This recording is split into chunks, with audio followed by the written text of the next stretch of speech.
Welcome to Mom Matters. I'm your host, Alyssa Dver. In the next 10 easy-to-watch minutes, we're going to give you some really practical tips for productive parenting. The topic we're discussing today is Wake Up Little Susie, how to adjust children's sleep schedules.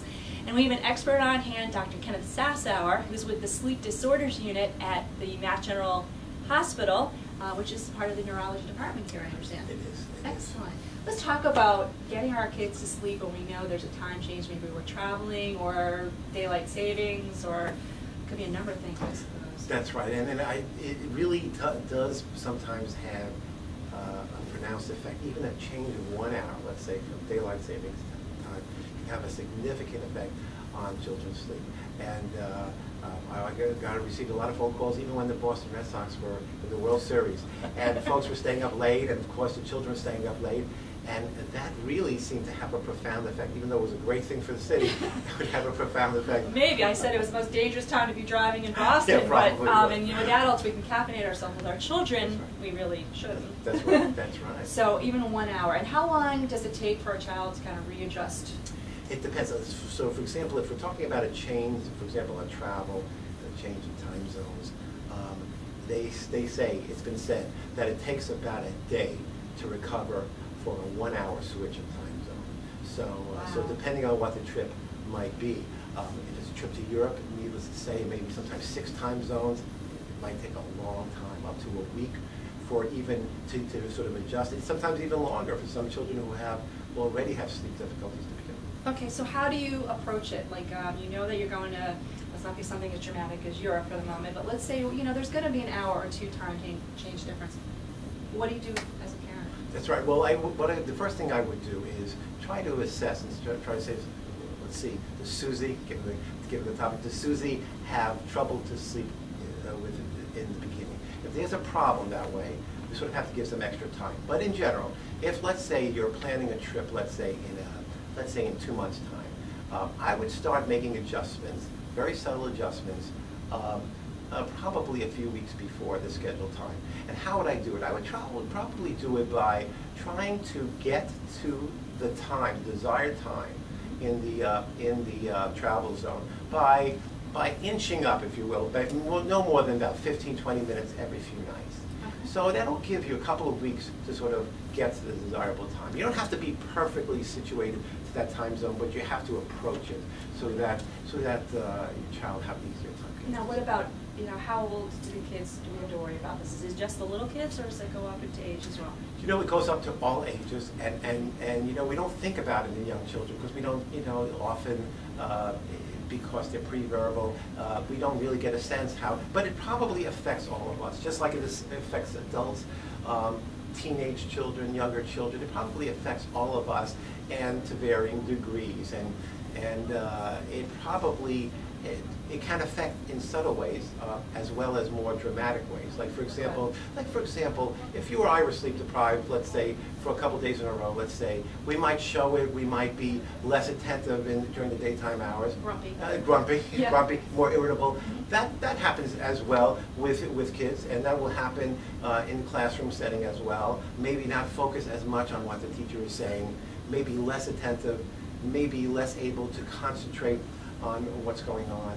So maybe an increased amount of irritability, a little bit more little grumpy, just like that, a little more cranky than typically we would otherwise see. So yeah, and that could really ruin a family's vacation plans. It really can. It really can. So any age, I think, can be effective. Okay, well, we're going to take a quick break, and when we come back, we're going to talk a little bit more about what parents can do to prepare for it and some of the things we should look for if we think our kids are sleep deprived. Absolutely. We'll be right back. Every parent knows at any crowded venue, just a split-second distraction is all it takes. And without identification, your child is lost. Finally, there's a solution. Wanderwear. T-shirts and child identification tags that give parents peace of mind.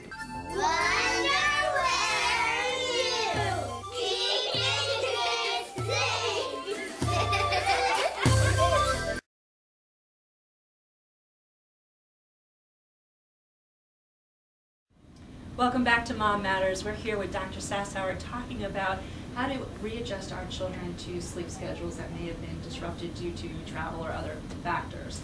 And how do you deal with kids that are still napping? Do you adjust the nap schedule as well? Yeah, you do have to adjust the nap schedule. And the idea, the central ingredient is that you have to make it so that the child gets his or her nap, but that they should be slightly more sleep deprived so that they're able to get to sleep in an easier fashion in the new time zone. So let's say in general, a sort of a 1 hour nap. If Susie's more accustomed to a longer nap, you have to sort of enforce a wake up at that time, just so that she'll be ready to get to sleep when she needs it.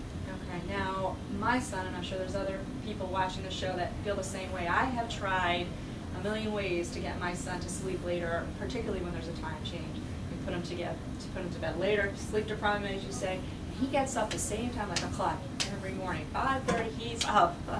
Thank goodness my husband's an early riser. So what do you do with a stubborn waker-upper? That's a particularly tough issue because sometimes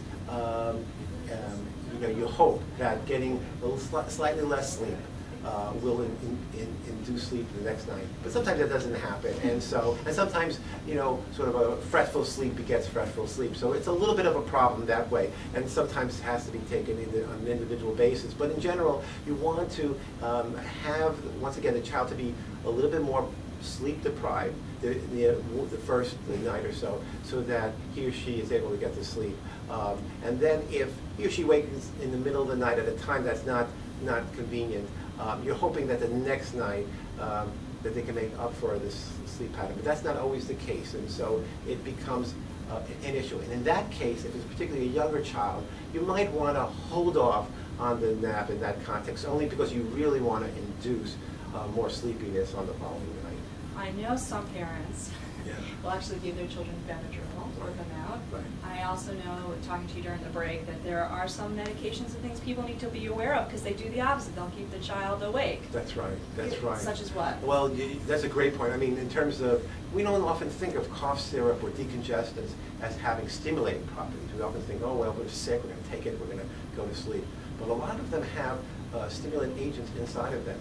And so, to just bear that in mind, something as commonplace as something that you get at a local pharmacy can keep your child awake at night. So that's another thing as well. So the way they say nighttime, is that a better sign? It tends to be, because it tends to have less of those agents. So things that do say nighttime, you're right, is probably the better way to go.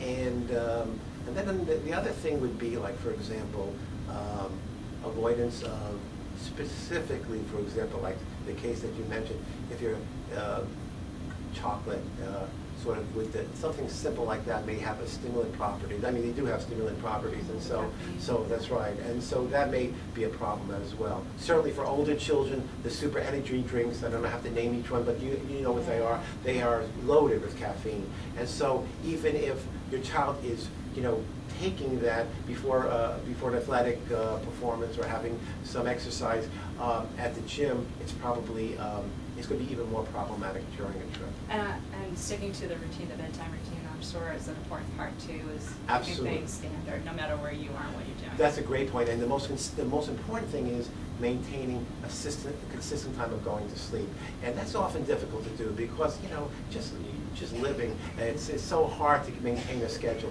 But that becomes ever more important for children, particularly if they have sleep problems. Okay, we're out of time, so we're going to post some good resources. I know you have some on our website for our viewers, and I want to thank you so much for being here. Great information, so important to all parents. Thank you. Thank you to our viewers for joining us today. I want to remind you about our website, which is www.mom-matters.com. You'll find their information on previous shows as well as upcoming shows. And we want to thank you again for joining us. This is Alyssa Dver for Mom Matters, giving you practical tips for more productive parenting.